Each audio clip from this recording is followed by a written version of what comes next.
திராவிட ஆட்சியில வாழும் போதுதான் நரகம்னா செத்தாலும் ஒருத்தருக்கு நிம்மதி இல்லையா? அண்ணாமலை சுடுகாட்டை போய் நான் போய் பார்த்துட்டு வந்தேன். ஒரு மனுஷன் பிறப்புக்கு 10 பேர் தானே வருவாங்க, இறப்புக்கு எத்தனை பேர் வருவாங்க? ஊரே வரும். ஒரு மனுஷன் செத்துமே நிம்மதி இல்லை இந்த திராவிட ஆட்சியில. வெயில் காலம் இது, பொழந்து அடிக்குது வெயில். போய் நல்லடக்கம் பண்ண போறோம். என் தோழனோட பெரியப்பா இறந்துட்டாங்கன்னு நல்லடக்கம் பண்ண போறோம். தோண்டின 2 அடியில தண்ணி, அந்த தண்ணிக்குள்ள நல்லடக்கம் பண்ணிட்டு வரோம். வாழ்ந்த மனுஷன் அவனை எங்கேயாவது இருக்குமா? இந்த பாவத்தை எங்கேயா கூட்டிப்பீங்க? கோலடி ஏரி 112 ஏக்கர் ஏரி பின்னாடி பாத்தீங்கன்னா அந்த சைட்லயே கோலடி 3 பிரதான சாலைகளை மையமாக்குற ஒரு இடம். அந்த இடம் சாலை கிடையாது, தாரோடு போட்ட சாலையெல்லாம் கிடையாது, வெறும் குப்பைகளை கொட்டின மலை, குப்பை மலை. மக்கள் மூடிக்கிட்டு தான் போகணும். சாலை வசதி சரியில்லை. என் மக்கள் என்ன கேக்குறீங்க? அடிப்படை வசதி தானே, வீட்டுக்கு வீடு தண்ணி கொடுங்க, குடிநீர் தண்ணி கொடுங்கன்னு கேக்குறீங்க. சாலை வசதி சரியில்லைன்றாங்க.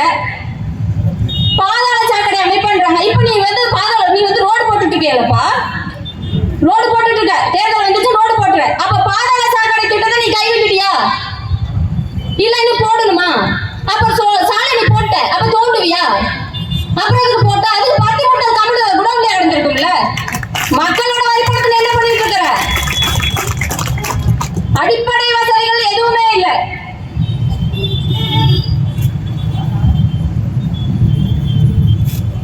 கிட்டத்தட்ட 7 லட்சம் பேர் நம்ம ஆவடி தொகுதியில் இருக்கோம். 4 லட்சம் பேர் ஓட்டர்ஸ் மட்டுமே. ஆனா இவ்வளவு பெரிய தொகுதியில அரசு கலை கல்லூரி இல்லைங்க, மைதானம், விளையாட்டு மைதானம் இல்ல. நம்ம ஆளுங்க சாதி சமூக இனம் மதம் எல்லாத்தையும் மறந்துட்டு ஒன்னா இருக்கிறது எங்க? பிளே கிரவுண்ட்ல. அமைச்சர் என்ன சொல்லிட்டு வந்தாருன்னு தெரியல உங்களுக்கு, ஞாபகப்படுத்துறேன். விளையாட்டு மைதானம் அமைச்சு கொடுப்பேன்னு வந்தாரு, அமைச்சு கொடுத்தாரா?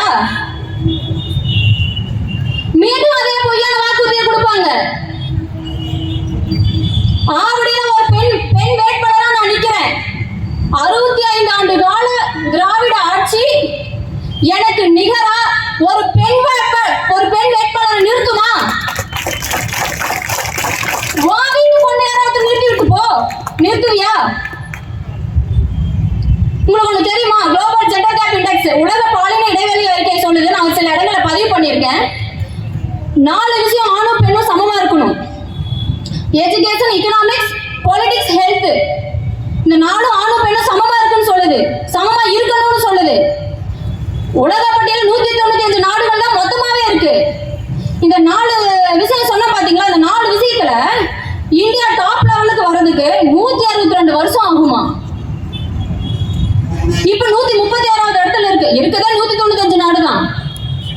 இப்ப நாம் தமிழர் கட்சி அரசியல் பாதையை தொட்ட 4வது வருஷத்துலயே ஆணும் பெண்ணும் சமம் சொல்லிட்டு சரிபாதி சீட்டை கொடுத்துச்சு.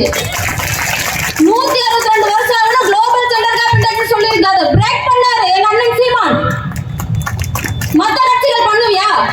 ஆணும் பெண்ணும் சமம். நாங்க ஆண்களுக்கு எதிரானவர்கள் அல்ல, நிகரானவர்கள். ஒரு பெண்ணோட கையில கல்வியும் அதிகாரமும் கிடைச்சிச்சு அப்படின்னா கட்டாயமா நாட்டை சரி பண்ண முடியும்.